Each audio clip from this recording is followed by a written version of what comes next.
What's up, everybody? Finally able to get around to filming for y'all. I had to do some deleting and stuff out of the iCloud and off my phone and stuff to make more room to film. I had way too many pictures. I had over like 3,000 some pictures, and I was like, well, there's no point in having that many pictures on a phone that you don't even look at. So I decided to delete them all. They weren't anything important anyways. So I made a lot more room on my phone so I can keep filming videos. So we'll go ahead and get this boot review going here. These are my Thorogood boot model number 804 3700s. This is the 1957 series steel toe, mock toe wedge sole in Brier, I think is the name of the leather. And I've had these for a couple years, but I haven't worn them too awful much because I can really only wear them about 3 months out of the year comfortably, where they're the waterproof. These are the waterproof models, and they can only really, on my feet, they can only be worn in the fall. So I'll typically wear them in the fall because we typically get a lot more rain and wet, nasty, cold days. And I can wear these and they don't leak. I've not had any problems with water getting in. Of course, they're waterproof, but a lot of people have to, still test the waterproofing of a waterproof boot to make sure it's still waterproof, as it's claimed to be. But these are good shape. These are really waterproof. So I don't have any problems there. If we look at the sole on the bottom, you can kind of see they still look brand new pretty much. I mean, they still got even the original texturing on the treads. So I don't have, barely any wear on these by not only wearing them but 3 months out of the year. So these will probably last me forever just by doing that. So I don't wear these to do any chainsaw work in. I'll kind of leave that to my logger Thorogoods that I did on the previous review. These would be more just, general jobs around the farm and stuff. Stuff on the tractor. When I first got these, I was basically only wearing them to town because of how nice they look, where they're, that real dark brown. They made a pretty good dress boot for a while until I spilt some oil on the sides. It made kind of a splattery mess on the sides of the sole here.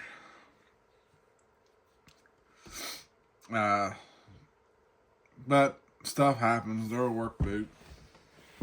This side here, I really shows up a lot here. They got it kind of spilled on the side of the welt there, and it just ran down the sides. It was oil, but I can't remember what.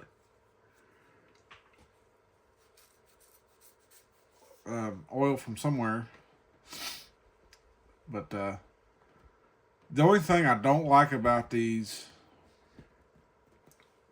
is these tongues. Uh, this tongue is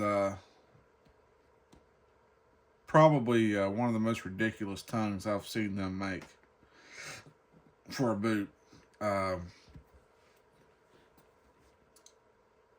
I don't know why it does like it does, but it does not cooperate in the slightest. Um,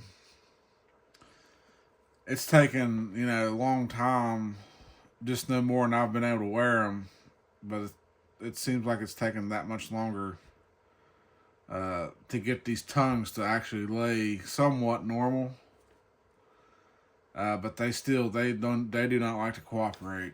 So keep that in mind if you go to seek out a pair of these. Some people don't have as much problems with the tongues as others. Like, I think it's so bad for me because of how fat my leg is when it's in this boot. It tends to open this up quite a bit just to fit around my fat leg. And it makes this tongue not want to cooperate very good. People that have skinnier legs tend to not have as much of a problem with this tongue, but they definitely don't cooperate on my leg. So that's probably my only dislike. That's major. The only other minor dislike I have for these is just the amount of break-in period that these have. Just because you've got that much extra material, the waterproof booty inside and stuff to try to break in, it takes time. Maybe if you have really narrow feet, you might not have as much of a problem. But I have really wide feet, and the double E is the widest width I could find these in. So they basically just barely work. I had a pair of these. The first ones I bought from D&D Outfitters. It's a local Western store to me, and they only carry D width. And when I first put them on, I was like, well, they kind of work. So I thought, well, if they kind of work now, they break in, they stretch out, they might work good. So I went ahead and bought them in a D width. Well, that was a mistake. So I went ahead and sold those, and then got these in the double E width, and they work. So if I had the choice to buy them again, with the knowing what I know now, with this waterproof booty liner in this, I probably would even go another step in width wider if it was possible, and go with a triple E width. I think the triple E would probably set this pretty well where it needs to be. Then it might not be such a bad break-in period. But to the point that I am now with them, I can't actually, they're not uncomfortable to wear anymore. I can actually wear them, pretty decently now. It's just they still have a little ways to go as far as break-in. But when you're only going, 3 months out of the year of able to wear them without, your foot sweating like a big time sweater or anything, or in the wintertime, your foot freezing. So you really have that small window out of the year that you can wear them. But I don't know. I'm sure there's people that wears these in the summertime too. I mean, if you're wearing them in like a wet environment in the summertime, like if you are doing a job where there's a lot of standing water, or there's a lot of water running everywhere on the job or something, your feet might not get as hot because the boot's going to be getting wet all the time. So your foot will actually probably stay comfortable in them, and they won't get wet because they're waterproof. So that's probably the only way you could wear these like that in the summertime. But for the stuff that I do, I'm very rarely finding myself in very wet climates unless it's in the fall or the spring. Springtime can be pretty wet, but springtime is kind of pushing it on temperature. Uh, Once it starts warming up in the springtime and stuff, these already start getting kind of hot on my foot, so I kind of have to uh, wash myself. But I still try to push myself to wear them in the spring sun, just because it tends to stay a little bit wetter, and I feel like I can get by with wearing them in the springtime because of the extra moisture. But primarily, it's mostly a fall time boot for me. On the back of these, you'll have this nice mock toe, not mock toe, but it's like a mock stitch in the heel too. And I really like that. It's a nice little added touch to this boot. And of course, with the amount of wear that I got on them, of course, all my stitching is going to be in excellent shape. Nothing's going to be out of place or nothing. Of course, my laces are still really good shape. The hardware's still in really good shape. Everything's still good. Now that we're getting closer to the end of summertime, once the weather starts cooling down, these will probably come back out, and I'll start wearing these again. It's just waiting on the non 99 degree days and 100% humidity. I mean, you just can't do that around. You can't wear this boot around here in that kind of temperature. I mean, at least I can't. The right boot over here is in the same condition, of course. Everything's all in good shape. Hardware's all in good shape. Laces, stitching's all in good shape. But yeah, these are really good looking boots. I kind of wish they did breathe a little bit better than what they do, but in the fall time, it's pretty nice. It does keep your foot a little bit insulated from the cool fall temperatures. But like I said earlier, if they would breathe a little bit better, you might be able to get by with wearing them in some of the cooler summer days. But they are a pretty awesome boot overall. Just for me, the break-in period and the tongue are the two not downfall, but the two cons of this boot for me. The tongue is finally getting to the point where it's cooperating a little bit more, but it's taking forever. I mean, this tongue, I've seen pictures of guys with this boot, and the tongue will be like, it'll be laying like clear over to the side like this or something, and they pretty much completely lose the tongue.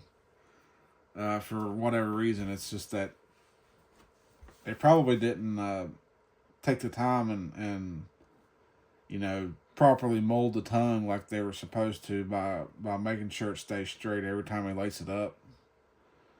Which I get that. You buy these, I mean, a lot of times they're going to be working in them every day, so they're not going to have a lot of time to lace them up to try to keep the tongue straight. They're just going to lace them up and go. But yeah, if you try to work with the tongue on these, try to keep everything straight as you're lacing it up. Eventually, you will get the tongue to start cooperating with you more, but at first, it's pretty tough. I'll just tell you that. But still, don't hesitate to not seek this boot out. I mean, if everybody's feet and legs are different, so I mean, you might get this boot and then the tongues might actually cooperate with you, and you might not have that long of a break-in period on. But the tongue and the break-in for me is what my experience is. So eventually it'll get to the point where this will be a completely comfortable boot, and I'll be able to wear and the tongues will cooperate and everything. But these are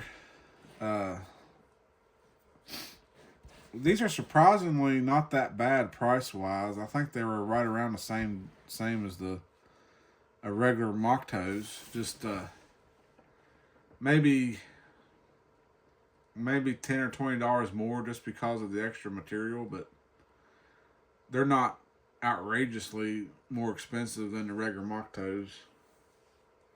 They might be $10 or $20 more at the most, the best I can remember.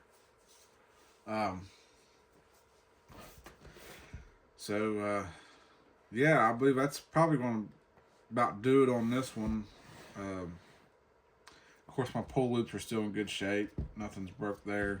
But yeah, don't forget to like, comment, subscribe to help keep me going and support my channel. That way, you know, I can keep making more videos and stuff. So I got a lot more boot review videos coming down the line, but it's not going to be just boot reviews. If I'm, you know, doing something hobby related outside, I'm going to film that too. So I don't want people to think, you know, that all I'm going to make from here on is boot review videos. I do got a lot more to do, but it's just my boot collection. So there'll be plenty more coming down the line, but it's not going to be just boot reviews. But I still want to do my collection and show people my collection and my review on how my ownership of the boot so far goes. This boot, before I get off of here, I want to point out too that this is one of the boots where I think that that little metal American flag lace keeper from Thorogood would have been nice to have on these, and I'm quite surprised that this boot didn't have it. I figured this would be one of the boots that would definitely come with it, but oh well, I guess I can find them later on down the road and just you know, buy them separately down the road and put them in. But I do definitely like that. I wish all the Thorogoods had that, all the Red Wings had that, and everything. So, but yeah, I think that's going to be it on this one. There's not a whole lot to these really, other than, you know, they're just a waterproof mock toe boot, the 1957 series. So yeah, if you want to seek a pair of these out, the model number is 804-3700, and my recommendation is the size up and width on these because of the extra material inside the lining, and it probably size down a half size from your normal tennis shoe size, but usually you're going to be right in either a half or a whole size down from your tennis shoe size on these. So yeah, so size down in length, a half to a whole size, but size up in width to at least the next width to accommodate for this waterproof lining. And be patient with them. Give the toes plenty of time. Give the boots plenty of time to break in. That's my recommendations for them. And I hope you go and seek a pair of these out, because they're actually really nice boots and they keep your feet dry. So that'll be it. We'll see you on the next one. Later.